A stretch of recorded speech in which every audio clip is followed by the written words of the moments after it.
नाम में जय मसीह की। आशा करते हैं आप सब स्वस्थ हैं। आइए ये समय परमेश्वर को सौंपें और ये समय है वचन का। और आज का वचन है लूका रचित सुसमाचार 49 से 59 वचन। लूका रचित सुसमाचार 12 अध्याय 49 से 59। जब भी परमेश्वर के वचन को पढ़ा जाता है तो हम आदर देने के लिए अपने स्थान पर खड़े होते हैं। आइए हम सब अपने स्थान पर खड़े हो जाएं। मैं आपके सम्मुख पढ़ूंगा और परमेश्वर वचन इस प्रकार से लिखा हुआ है। मैं पृथ्वी पर आग लगाने आया हूँ और क्या चाहता हूँ केवल यह कि अभी सुलग जाती। मुझे तो एक बपतिस्मा लेना है और जब तक वह ना हो ले तब तक मैं कैसी व्यथा में रहूंगा। क्या तुम समझते हो कि मैं पृथ्वी पर विलाप कराने आया हूं? मैं तुमसे कहता हूं नहीं, वरन अलग कराने आया हूं। क्योंकि अब से एक घर में 5 जन आपस में विरोध रखेंगे, 3 2 से और 2 3 से, पिता पुत्र से और पुत्र पिता से विरोध रखेगा, माँ बेटी से और बेटी माँ से, सास बहू से और बहू सास से विरोध रखेगी। उसने भीड़ से भी कहा, जब तुम बादल को पश्चिम से उठते देखते हो तो तुरंत कहते हो कि वर्षा होगी, और ऐसा ही होता है। और जब दक्षिणी हवा चलती देखते हो तो कहते हो कि लू चलेगी, और ऐसा ही होता है। हे कपटियों, तुम धरती और आकाश के रूप रंग में भेद कर सकते हो, परंतु इस युग के विषय में क्यों भेद करना नहीं चाहते। वचन 57, तुम आप ही निर्णय क्यों नहीं कर लेते कि उचित क्या है। जब तू अपने मुद्दई के साथ हाकिम के पास जा रहा है तो मार्ग ही में उससे छूटने का यत्न कर ले। ऐसा न हो कि वह तुझे न्यायी के पास खींच ले जाए और न्यायी तुझे सिपाही को सौंपे और सिपाही तुझे बंदी गृह में डाल दे। मैं तुमसे कहता हूँ कि जब तक तू तमड़ी भर न देगा तब तक वहाँ से छूटने ना पाएगा। आमीन। परमेश्वर आप सबको आशीष करे। अपने स्थान में बैठ सकते हैं। आइए हम प्रार्थना करें। परमेश्वर पिता, हम धन्यवाद करते हैं आपके वचन के लिए जो आपने दिया। प्रार्थना करते हैं कि ये आपका वचन है। आप हमारी बंद आंखों को खोलें, हम आपके वचन को समझने वाले हो सकें। और यह समय हम आपके हाथ में सौंपते हैं कि परमेश्वर आप हमारी सहायता कर आपके वचन को समझने में। प्रार्थना प्रभु यीशु मसीह के नाम से मांगते हैं। आमीन। कलीसिया परिवार, आप सब जानते हैं कि लगातार हम लूका रचित सुसमाचार से 12 अध्याय को लगातार हम देखते हुए आ रहे हैं। और यीशु मसीह यहाँ पर अपने चेलों को लगातार सिखा रहे हैं। और यहाँ सिखाते हैं, केवल सिखाते ही नहीं बल्कि सावधान भी करते हैं कि भविष्य में आने वाली चीज़ों से तुम्हें किस प्रकार से जागरूक रहना है। यदि आप 12 अध्याय शुरुआत में बात करें 1 और 2 वचन की, तो पाएंगे कि परमेश्वर सावधान करते हैं कि तुम्हें फरीसियों के कपट से सावधान रहना है। और वचन 15 की बात करें तो परमेश्वर सावधान करते हैं कि सब प्रकार के लोभ से सावधान रहो। यदि वचन 22 की बात करें तो परमेश्वर कहते हैं अपने जीवन की चिंता मत करो कि क्या खाओगे, क्या पहनोगे, क्या करोगे। बस तुम्हें क्या चिंता करना है, तुम्हें परमेश्वर के राज्य को खोजना है, परमेश्वर के राज्य में लगना है। और अब पिछले ही सप्ताह में इस चीज को देख चुके हैं जो कि 31 वचन बोलता है, पहले तुम परमेश्वर के राज्य को ढूंढो तो ये सारी वस्तुएं तुम्हें मिल जाएगी। और वचन 40 कहता है, तब तुम भी तैयार रहो, क्योंकि जिस घड़ी परमेश्वर का पुत्र, मनुष्य का पुत्र आएगा कोई नहीं जानता, वो अचानक आएगा। और यहाँ पर जैसे हम इस खंड में पहुंचते हैं तो यहाँ पर एक नया बदलाव को परमेश्वर लेकर के आता है। कैसा बदलाव? वो चेलों और भीड़ से बात करना आरंभ कर देता है। चेलों और भीड़ से क्या बात करता है? उनके राज्य में आने वाली ऐसा समय आएगा जो संघर्ष, विरोध और विभाजन से भरा होगा। इस बारे में परमेश्वर बात करना शुरू कर देते हैं। और इसी तरह से हमारे आज का जो वचन का जो शीर्षक है वो इस प्रकार से है, यीशु मसीह के द्वारा दिए गए अवसर को ना गवाएं। यीशु मसीह द्वारा दिए गए अवसर को ना गवाएं। यीशु मसीह यहाँ उन्हें बता रहे हैं कि वे फिर आएंगे, लगातार यीशु मसीह सिखा रहे हैं। लेकिन अभी जो है वो जब दूसरी बार आएंगे तो वो क्या करेंगे उसके बारे में बताते हैं। वो क्या करेंगे? वो राज्य करेंगे, जो राज्य के बारे में परमेश्वर बात करता है। लेकिन इससे पहले जितने भी हम जी रहे हैं, जहां हम हैं, हम किससे गुजरेंगे? संघर्ष से गुजरेंगे, विभाजन हमारा होगा। और परमेश्वर इसी संदर्भ में हमें समझाते हैं कि तुम्हें इन सब चीज़ों के लिए तैयार रहना है। और जब हम आज के खंड को देखें तो यहाँ पर जो की वर्ष है आज का वो इस प्रकार से है, क्या तुम समझते हो कि मैं पृथ्वी पर मिलाप कराने आया हूँ? नहीं, मैं तुम्हें अलग करने के लिए आया हूँ। बड़ा अलग सा सवाल है यहाँ पर ना, पर यीशु मसीह अलग करने आए हमें? नहीं। यदि आप ध्यान दें, यहाँ पर यीशु मसीह हमें शांति के लिए नहीं आए। वचन बोल रहा है वह हमें अलग करने के लिए आए हैं। और यहाँ पाते हैं कि परमेश्वर अपने पहले आने के संदर्भ को और दोबारा आने की चीजों को एक साथ मिलकर समझाते हैं, ताकि कोई इसे गलत तरीके से ना ले ले। और यहाँ पाते हैं कि हाँ, यीशु मसीह वही मसीहा है जिसकी दाऊद बात करता है, वही मसीहा है जो दाऊद के राज्य की बात करता है, जो दानियल की पुस्तक में बात करता है।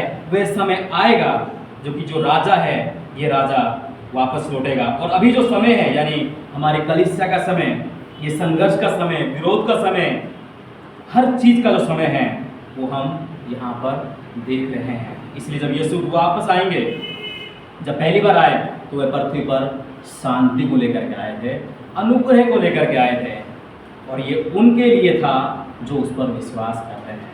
पूरी दुनिया के लिए था, लेकिन पूरी दुनिया के लिए नहीं था, क्योंकि ये पूरी दुनिया में उनके लिए था जो उस पर विश्वास करते हैं और यीशु मसीह में नया जीवन प्राप्त करते हैं। हम चल रहे हैं, कह रहे हैं, यीशु को मानते हैं। यदि आप विश्वास नहीं करते हैं तो यीशु मसीह का शांति आपके लिए नहीं है। लेकिन यहाँ पाते हैं कि वो विभाजन को भी लेकर के आया है। जब भी आप प्रचार करने जाते हैं, आप किसी को सुनाया होगा समाचार, मुझे लगता है अवश्य आपने सुनाया होगा, आपने देखा होगा, जब भी आप यीशु मसीह की बात कर रहे हैं तो दो विकल्प आए होंगे। पहला विकल्प आया होगा कि कुछ लोग हैं जो विश्वास कर कहते हैं हम यीशु मसीह को मानना चाहते हैं, दूसरा समूह कहेगा हम इसको नहीं मानना चाहते। दो विकल्प हमेशा आते हैं। और ये विकल्प इस तरह से आते हैं, कुछ विश्वास करते हैं, कुछ अस्वीकार करते हैं, कुछ उद्धार को प्राप्त करते हैं, कुछ उद्धार को प्राप्त नहीं करते, कुछ स्वर्ग में जाना चाहते हैं, कुछ नरक में जाना चाहते हैं। तो परमेश्वर प्रभु यीशु मसीह क्या बोलते हैं कि जो मुझे मानेगा वही केवल इन चीजों को देख पाएगा। आप निकाल सकते हैं यूहन्ना की पुस्तक, उसका 14 अध्याय 6 वचन क्या कहता है? मार्ग, सत्य, जीवन में ही हूँ, मेरे बिना कोई पिता के पास नहीं पहुंच सकता। इसका मतलब साफ है कि यदि हम यीशु मसीह पर विश्वास करते हैं तो हम उद्धार को प्राप्त करते हैं। यदि विश्वास नहीं करते हैं तो हम प्रभु से दूरी बनाते हैं। नरक की बात तो दूर की बात है, लेकिन पहले हम दूरी बनाते हैं। और यही सबसे गंभीर बात यहाँ पर दर्ज की गई है। यदि आप वचन 51 को देखें तो यहाँ पे लिखा है, क्या तुम नहीं समझते मैं आया? और वचन 49 में देखें, मैं आया, यहाँ पर 2 बार इस सब को बताया गया है। इसका अर्थ यह है कि कुछ ना कुछ तो परमेश्वर स्पष्ट बताना चाह रहे हैं। यानी यीशु अपनी 2 बार घटना बता रहे हैं कि यीशु क्यों आए। बाइबल में कई जगह आप पढ़ेंगे यीशु मसीह अपने आने के बारे में बताते रहते लगातार। यदि आप यूहन्ना 10:10 पढ़ें तो पाएंगे कि मैं इसलिए आया कि वे जीवन पाएं, बहुतायत का जीवन पाएं। वचन यूहन्ना 8:12 में लिखा है, मैं संसार की ज्योति हूँ, जो मेरे बीच चलता है वह अंधकार में नहीं चलता है। लूका 19:10 में लिखा है, मनुष्य का पुत्र खोए हुए को ढूंढने और उनका उद्धार करने आया है। लेकिन यहाँ पाते हैं कि तो प्रभु यीशु मसीह जो है वो क्यों आए हैं, ये स्पष्ट कर दिया। जीवन देने तो आए हैं, लेकिन एक बात यहाँ पर स्पष्ट नहीं की यीशु मसीह ने। अभी जब वो जा रहे हैं वापस, जब उनका समय निकट आ रहा है, तब वो स्पष्ट कर रहे हैं इस बात को कि यह जो शांति है, जो ये जीवन है, ये केवल उनके लिए है जो उसके नाम पर विश्वास करते हैं। अन्यथा वचन 51 बोलता है कि मैं तुम्हारे मध्य में विभाजन करने आया हूँ, मतलब कि तुम्हें अलग करने के लिए आया हूँ। अब आप पूछ सकते हैं कि जब यीशु मसीह ने जन्म हुआ था, स्वर्गदूत तो बड़ा चिल्ला चिल्ला कर गा रहे थे ना। स्वर्गदूत ने कहा था पृथ्वी पर शांति हो, मनुष्य प्रसन्नता, अलग अलग तरीके से प्रभु यीशु मसीह की महान कार्य को दर्ज कर रहे थे। तो फिर वह शांति आज कहाँ चली गई? ये उस शांति की बात नहीं हो रही है जो गांव में शायद किसी का नाम हो शांति, उसकी नहीं, ये मन की शांति जो परमेश्वर देता है उसकी बात हो रही है। यहाँ पर क्या बात हो रही है कि अब ये शांति कहाँ चली गई?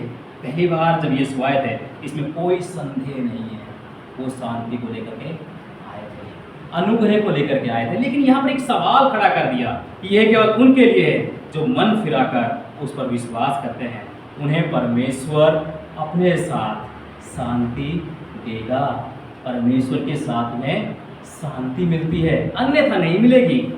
यूहन्ना बपतिस्मा देने वाले से पूछा गया क्या वो तू ही है जो मसीहा है जिसके आने वाले की चर्चा की गई थी? यूहन्ना क्या बोलता है? नहीं नहीं, वो मैं नहीं हूँ। वो स्पष्ट बोलता है मैं तो मन फिराने के लिए पानी से बपतिस्मा देता हूँ, वह तुम्हें आग से और पवित्र आत्मा से बपतिस्मा देगा, मैं वो नहीं हूँ। आग का अर्थ है कि जो परमेश्वर द्वारा न्याय के बारे में बात करता है। लूका की पुस्तक उसका 3 अध्याय 12 वचन में लिखा गया है बी भाग में, और अपने गेहूं को खत्ते में इकट्ठा करेगा परंतु भूसी को उस आग में जलाएगा जो बुझने की नहीं। मतलब कि ये जो आग का जो चिन्ह है वो इस प्रकार से है कि परमेश्वर का बहुत बड़ा न्याय आने वाला है।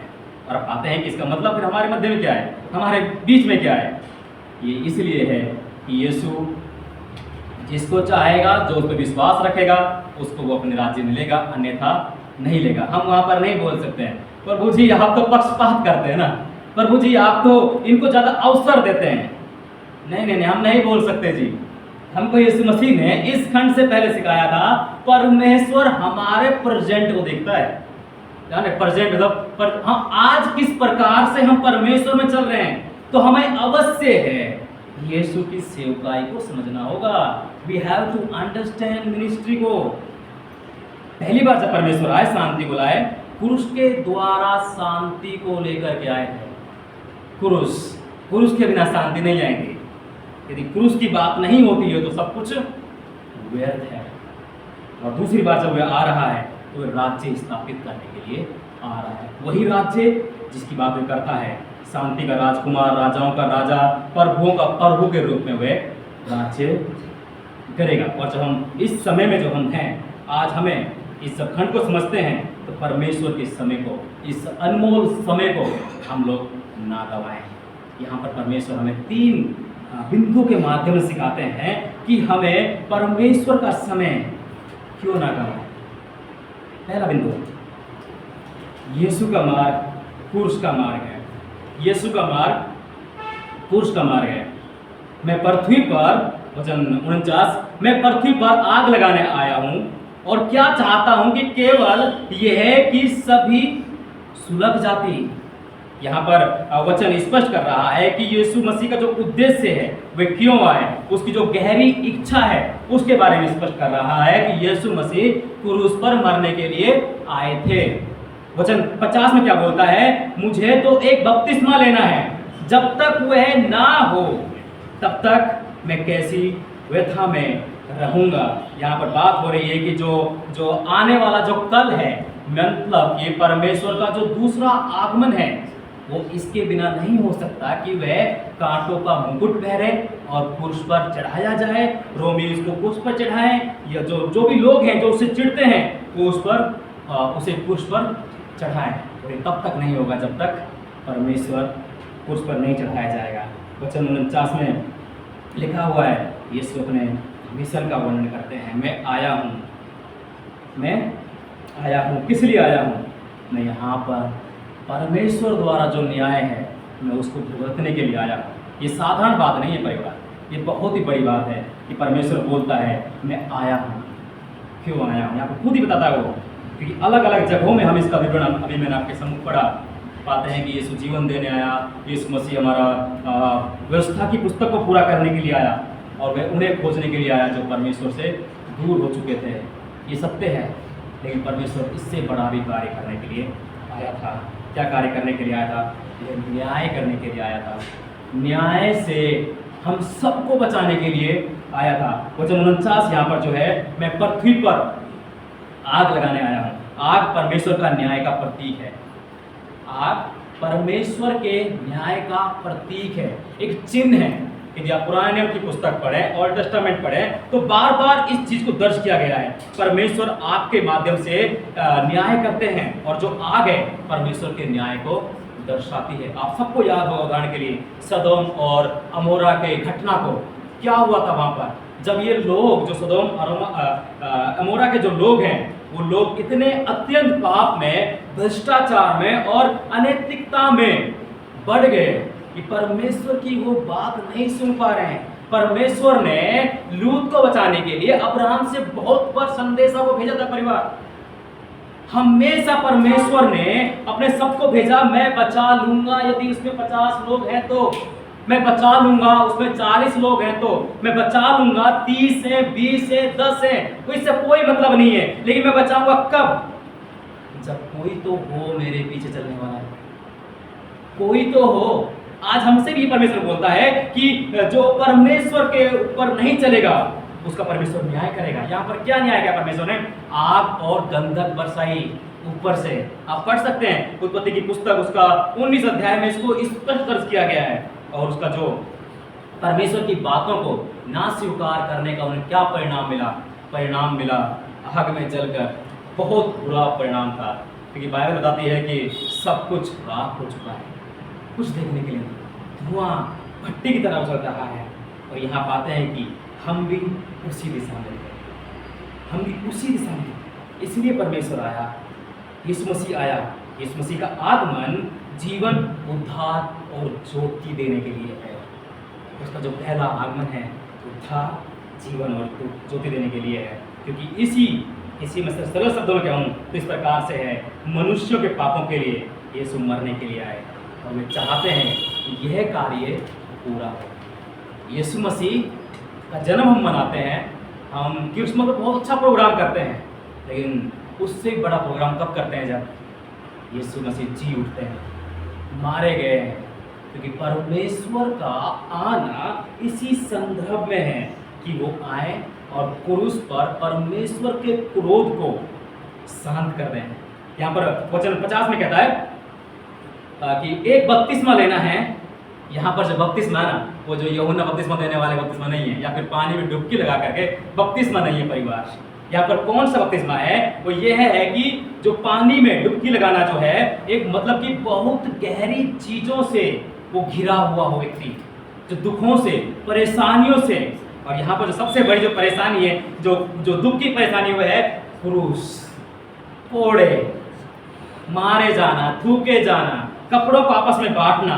तो उस परेशानी को परमेश्वर यीशु मसीह देख रहे हैं और बोलते हैं, मैं कितनी व्याख्या में हूँ, मतलब मैं कितना दबाव में हूँ, मैं घिरा हुआ हूँ। जब आप सबको पढ़ते हैं, इसका दूसरे अनुवाद में पढ़ते हैं, वहाँ पाएंगे आप प्रभु यीशु मसीह बोल रहे हैं कि मैं कितना घिरा हुआ हूँ समस्याओं से।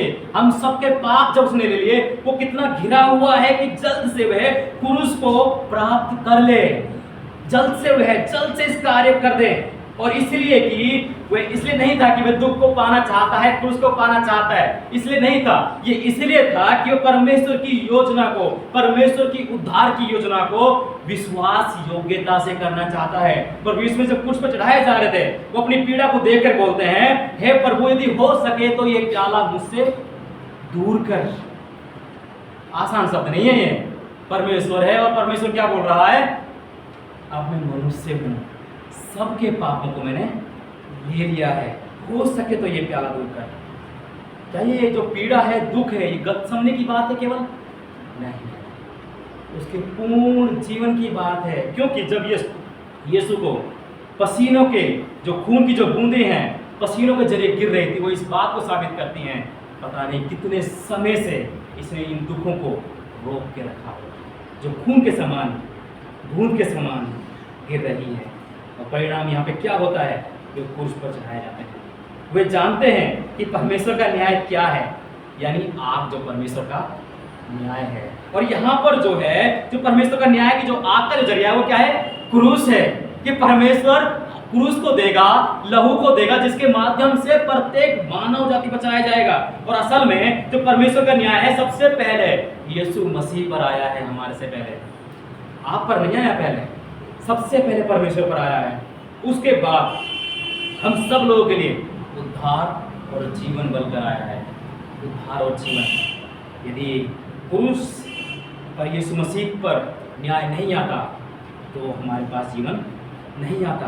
यीशु पहले से जानते थे समय आने वाला है, बार बार उसने जिक्र किया इस बात का। अभी भी इसी बात का जिक्र कर रहे हैं कि मैं चला जाऊंगा लेकिन दोबारा आऊंगा। और यहीं आगे बढ़ते हुए पाते हैं कि क्रूस की वह जगह जहां न्याय, प्रेम, उद्धार के साथ पूरा होता है, आनंद के साथ कि परमेश्वर ने सब कुछ पूरा कर दिया है। 50 वचन बोलता है जब तक ये पूरा ना हो। इसका मतलब है कि प्रभु यीशु मसीह तब तक इस संसार में रहेंगे जब तक कि वो क्रूस को ना उठा लें। और जब ये पूरा होता है, जब आप पढ़ेंगे यूहन्ना की पुस्तक 19 अध्याय 30 में पाएंगे प्रभु यीशु मसीह क्रूस पर खड़े हुए हैं और बोल रहे हैं सब कुछ पूरा हुआ। पर्दा फट गया मंदिर का, लेकिन क्या पाते हैं, यीशु ने क्रूस पर अपने आप को दे दिया। कुछ बातें महत्वपूर्ण हैं हमें क्रूस को समझने के लिए, बहुत महत्वपूर्ण है, क्योंकि हम में से बहुत जो लोग हैं क्रूस की जो मृत्यु है उसको महत्व हमने कम कर दिया है। तो हमें इसके महत्व को जानने की जरूरत है। पहला जो चीज है इसमें छुटकारा। इफिसियों की पत्री 1 अध्याय 7 वचन कहता है कि यीशु के लहू के द्वारा हमें छुटकारा मिला है। यीशु के लहू के द्वारा, किसी जानवर के द्वारा नहीं मिला है, परमेश्वर के द्वारा मिला है। यानी पापों से माफी मिली है। जिस गुलामी में हम थे उसे परमेश्वर ने हमें आजाद किया है। आदम और हवा से चलते हुए पाप को प्रभु यीशु मसीह ने खत्म किया है। दूसरी चीज आप पाते हैं क्रूस के शब्द के बारे में, मेल मिलाप। अगर मेल मिलाप को आप नहीं समझते तो कहीं ना कहीं क्रूस की घटना को आप नहीं जानते हैं। तो समझना होगा। यशायाह की पुस्तक उसका 59 2 अध्याय 2 वचन क्या बोलता है, क्रूस के द्वारा परमेश्वर ने हमें अपने साथ मिला लिया है और अपने साथ संबंध स्थापित किया है। कि जो संबंध जो प्रभु से हमें टूट गया था वो अब यीशु मसीह ने आकर के उसे मिला दिया है। और अवश्य है हम इसको जाने, और ये सब के लिए है, पूरी मानव जाति के लिए है। तीसरा यहाँ पाते हैं प्रायश्चित। पहला यूहन्ना 2 का 2 बोलता है, लिखा है वही हमारे पापों का प्रायश्चित है। केवल हमारा ही नहीं, परिवार, पूरे जगत का, पूरे वर्ल्ड का, संसार का ये पापों को ले लेता है और बचाता है। चौथा पाते हैं यीशु मसीह क्रूस पर हमारी जगह मरे। हमारी सजा जो थी वो उसने ले ली है। और पांचवा पाते हैं क्रूस पर मरने के माध्यम से वो हमें धार्मिकता देता है, क्योंकि परमेश्वर धर्मी है और हमें धर्मी रूप से परमेश्वर देखता है। और इसी कारण से पाते हैं कि प्रभु यीशु मसीह का जो क्रूस है इस संसार में बांटने वाला बिंदु है। 2 भागों में बांटने वाला बिंदु है। कुछ लोग इस पर विश्वास करते हैं, कुछ लोग विश्वास नहीं करते हैं, विभाजित हो चुके हैं। जो विश्वास करते हैं उद्धार को प्राप्त करते हैं, जो विश्वास नहीं करते हैं तो उद्धार को नहीं प्राप्त कर पाएंगे। जो परमेश्वर की संतान है विश्वास करते हैं, जो शैतान की संतान है विश्वास नहीं करते हैं। परमेश्वर यहाँ पर स्पष्ट बोल रहा है कि तुम मुझ पर विश्वास करते हो तो तुम्हारे लिए मैं राज्य तैयार करूँगा। इसलिए यदि परमेश्वर के राज्य में जाना है तो हमें क्रूस को समझना होगा। यीशु का मार्ग जो है क्रूस का मार्ग है। और अपने खाली हृदय से, पश्चातापी हृदय से आप परमेश्वर के पास आएं, क्रूस को लें और क्रूस के जरिए परमेश्वर आपको देखता है। यदि आप चाहते हैं उसके पीछे चलना, लगातार उसके पीछे चलना, तो ये थोड़ा सा असंभव लग सकता है। फिर दूसरा बिंदु आता है, क्या आता है, यीशु का अनुसरण करने के लिए कीमत चुकानी पड़ती है। यीशु का अनुसरण करने के लिए कीमत चुकानी पड़ती है। यीशु मसीह यहाँ पर वचन 51 से 53 में इस बात को स्पष्ट करते हैं कि जो कोई इस पर विश्वास करता है उसे निर्णय लेना होगा, कुछ ना कुछ तो त्यागना होगा। जो कि कीमत से जुड़ा हुआ है। यीशु मसीह का हमने पहला देखा, यीशु मसीह का मार्ग क्रूस का मार्ग है, और जो क्रूस का मार्ग है उस पर चलने के लिए हमें कीमत चुकानी पड़ेगी। यीशु मसीह के पीछे चलना आसान नहीं है, इसमें त्याग है, स्वयं त्याग है, इसमें विरोध है, इसमें अलग होना है, परिवार के लोगों से अलग होना है, अपने घनिष्ठ मित्रता को छोड़ना पड़ सकता है, अपने दोस्तों को, रिश्तेदारों को छोड़ना पड़ सकता है, क्योंकि यीशु यहाँ पर सिखाते हैं कि जो उसका अनुसरण करते हैं वह केवल आशीषों का मार्ग नहीं है। जो उसका अनुसरण करते हैं, मतलब कि अच्छी बात है, प्रभु जी आज आशीष मिल रही है, कल आशीष नहीं मिल तो क्या होगा? छोड़ देंगे प्रभु जी को? नहीं छोड़ेंगे। इसी संदर्भ में परमेश्वर बोलता है, बल्कि विश्वास के लिए कीमत चुकाने का मार्ग भी है। यदि तुम आशीष के लिए परमेश्वर के पास आते हो, चंगाई के लिए परमेश्वर के पास आते हो, तो तुम्हें विश्वास की कीमत के लिए परमेश्वर के पास आना होगा। वचन यहाँ पर स्पष्ट बोल रहा है। क्या बोल रहा है? वचन 51 बोलता है, क्या तुम नहीं समझते मैं पृथ्वी पर मिलाप कराने आया हूं? मैं तुमसे कहता हूं नहीं, वरन अलग कराने आया हूं। क्योंकि अब से एक घर में 5 व्यक्ति हैं, 3 व्यक्ति दूसरे 2 लोगों से विवाद करेंगे, और जो छोटा बेटा है बड़े से विवाद करेगा, पिता पुत्र से, पुत्र पिता से, पुत्री माता से, माता पुत्री से, सास बहू से, बहू सास से विवाद करेगी। यहाँ पर क्या परमेश्वर समझाना चाह रहे हैं? क्रूस को लेना या क्रूस को उठा करके चलना आसान बात नहीं है। यीशु ने क्रूस उठाया था, सबको बचाया था। दुख पीड़ा तो है, समस्या तो है, लेकिन जब हम क्रूस को उठाते हैं, जब हम स्वीकार करते हैं, तब क्या वास्तव में हम इस चीज का पालन करते हैं कि हम कीमत चुका रहे हैं? हो सकता है कई घरों में यदि पति पत्नी विश्वास करते हैं, स्वीकार करते हैं, उनके बच्चे उन्हें पसंद ना करें, बच्चे यीशु मसीह का पीछा करते हैं, स्वीकार करते हैं, माता पिता पसंद ना करें, हो सकता है माता पिता पसंद करें, उनके जो आने वाले बहू और पुत्र जो कि उन्हें पसंद ना करें, तो कुछ तो कीमत चुकानी होगी। परमेश्वर क्या बोल रहे हैं? मैं उनको अलग करने के लिए आया हूँ, जो विश्वास करते हैं और जो विश्वास नहीं करते हैं। हम में से कईयों ने इसका अनुभव किया होगा। कई हमारे परिवार ऐसे होंगे जो अभी भी प्रभु को नहीं जान पाए हैं। हम लगातार जो अनसेव्ड जो लोग हैं, जो प्रभु को नहीं जाने हैं, हम उनके लिए प्रार्थना करते हैं। हर शुक्रवार यहाँ प्रार्थना होती है ताकि प्रभु में कोई भी विभाजित ना हो, अलग ना हो, क्योंकि जो अलग होते हैं वह दंड के भागी होते हैं। अंतिम जो आने वाला परमेश्वर का न्याय है उसके भागी होते हैं। और यहाँ पर जो ये शब्द है इस प्रकार से लिया गया है मीका की पुस्तक 7 अध्याय 6 से, जहाँ लिखा है, परिवार के लोग एक दूसरे के विरोधी हो जाएंगे। पुत्र पिता के खिलाफ, बेटी माँ के खिलाफ, बहू सास के खिलाफ। तो संदेह ना करें, यदि यीशु का पीछा करते हैं तो आपको कुछ ना कुछ तो कीमत चुकानी होगी। यीशु कहते हैं, जो अपना क्रूस लेकर मेरे पीछे आना चाहे, मैं उसे योग्य मानता हूँ। जो क्रूस लेकर मेरे पीछे ना आना चाहे, वो मेरे योग्य नहीं है। फिर कहते हैं, जो अपना जीवन बचाना चाहता है वह अपना जीवन खोएगा, और जो मुझ में होकर के अपना जीवन छोड़ता है, मैं उसे नया जीवन देता हूँ, प्राण देता हूँ उसमें। और यहाँ पर मरकुस की पुस्तक 12 अध्याय 30 में कहते हैं, तू अपने परमेश्वर से सारे मन, सारे प्राण, सारी बुद्धि, सारी शक्ति से प्रेम रख। ये सच बात है, क्योंकि यीशु हमें यही सिखाते हैं कि तू पूर्ण संपूर्ण संकल्प ले कि तू परमेश्वर के पीछे चलेगा। कमिटमेंट मांगते हैं, सरेंडर मांगते हैं परमेश्वर।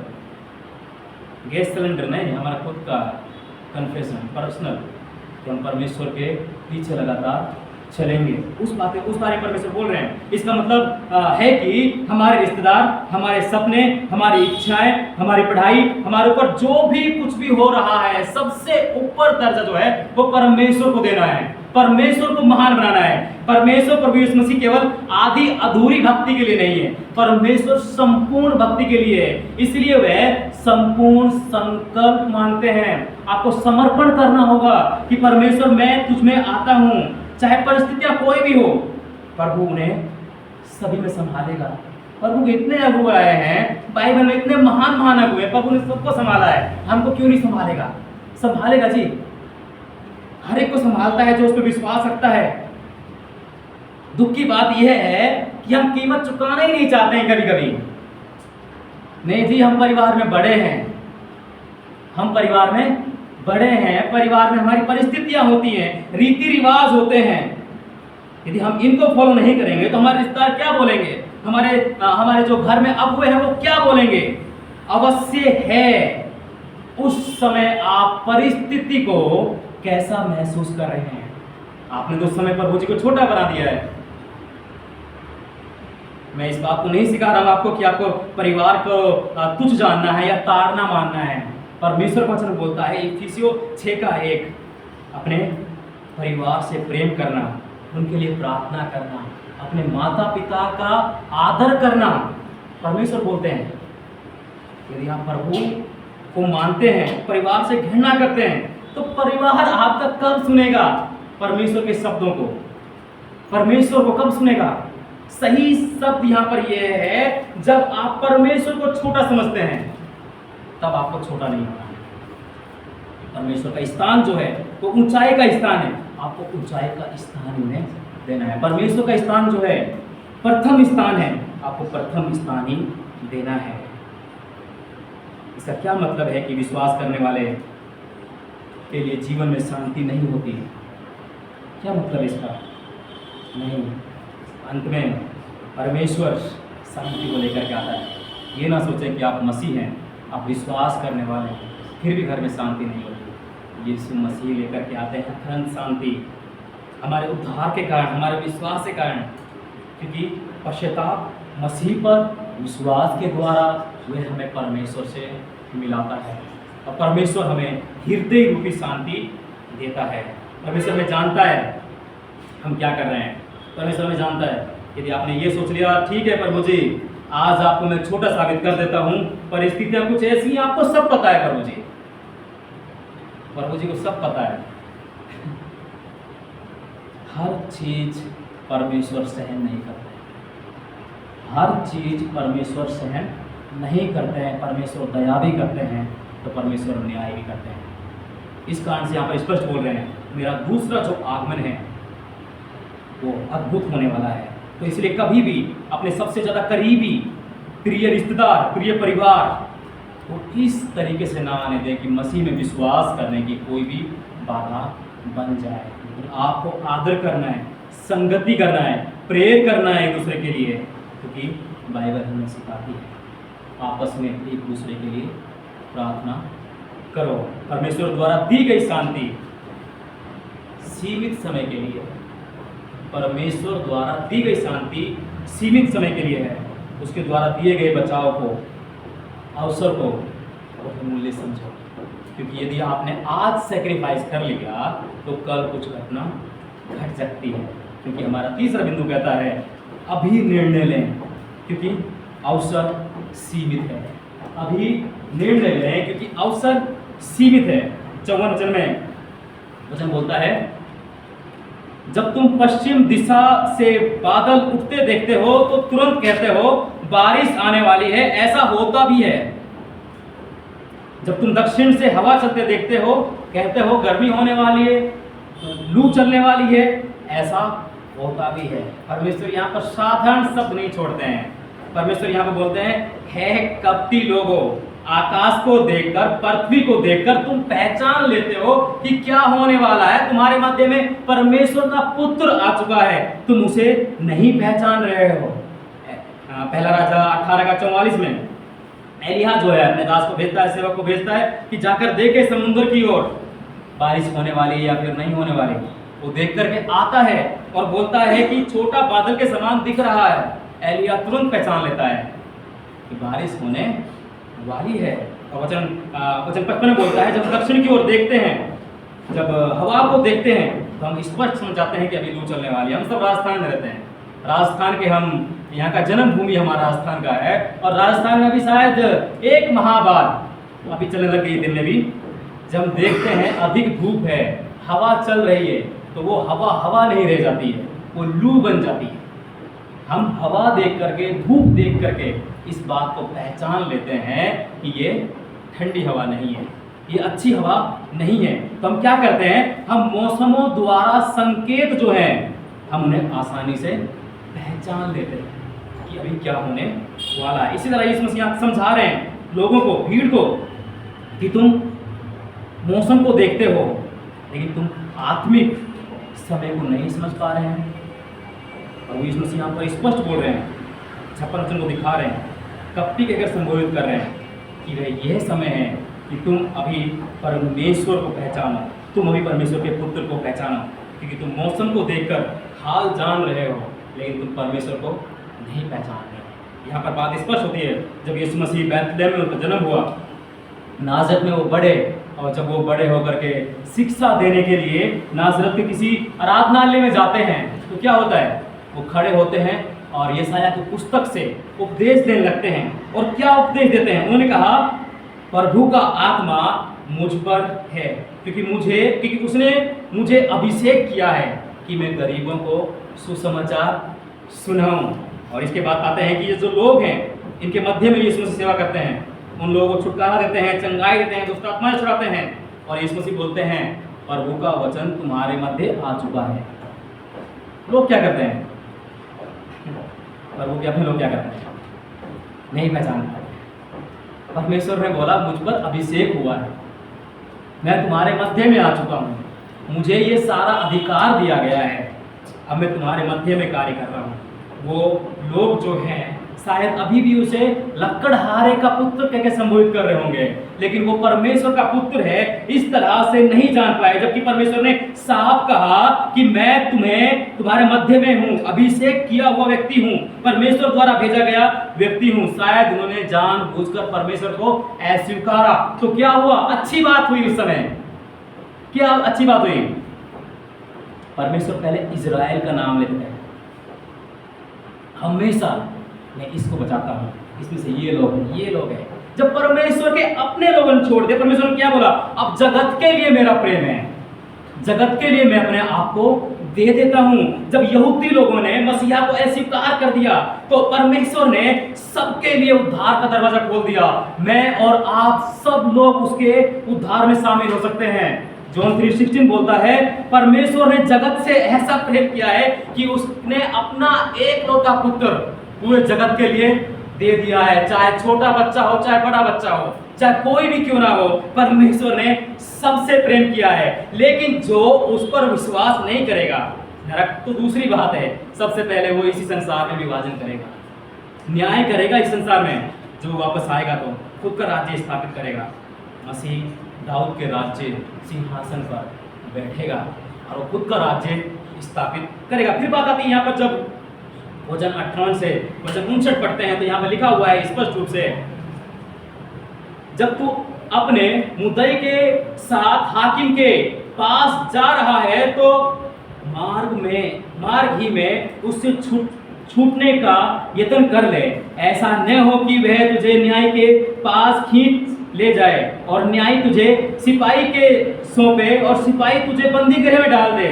मैं तुझसे कहता हूं कि जब तक तू दमड़ी भर ना देगा तब तक वहां से छूटने ना पाएगा।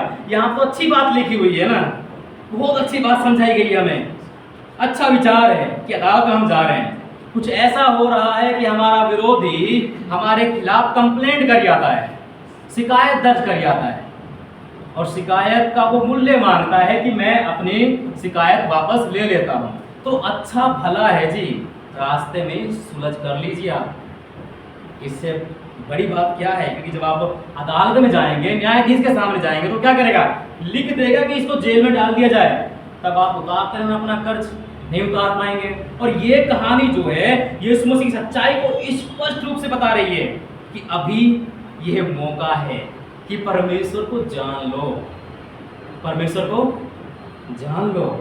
यदि आप कहते हैं ओहो अभी तो बहुत अच्छा समय है, बाद में जानूंगा प्रभु को, मरने तो दूर की बात है, अभी तो 2-3 दिन बच रहे हैं, सबसे बेवकूफ़ी की बात है ये वाली, मूर्खता की बात है, क्योंकि हम अवसर को खो देते हैं। वचन बोलता है अवसर को मत गवाओ। जब तुम न्यायाधीश के सामने खड़े होगे अब तक तुम इंतजार कैसे करोगे? पता नहीं प्रभु मनुष्य का पुत्र कब आ जाए, प्रभु यीशु मसीह लौट कर दोबारा कब आ जाए। यहाँ पर जो है परमेश्वर यीशु मसीह और हमारी बात हो रही है। यीशु मसीह परमेश्वर और हमारी बात हो रही है कि हम जल्द से जल्द प्रभु यीशु मसीह को व्यक्तिगत रूप से स्वीकार कर लें, निर्णय ले लें कि तू ही हमारा परमेश्वर है। जब स्वर्ग में जाएंगे तो क्या होगा? प्रकाशित वाक्य की पुस्तक उसका 20 अध्याय क्या बोलता है? जब यीशु फिर आएंगे तो वे न्याय करने के लिए आएंगे। महान सिंहासन पर न्याय होगा, वे सारी मानव जाति का न्याय करेंगे। जो मर गया है उसको भी जीवित करके उसका भी न्याय करेंगे। एक पुस्तक खोली जाएगी, यदि किसी का नाम उसमें नहीं लिखा हुआ मिला तो उसको ऊपर आग की झील डाला जाएगा, जो अंतिम मृत्यु को दर्शाता है।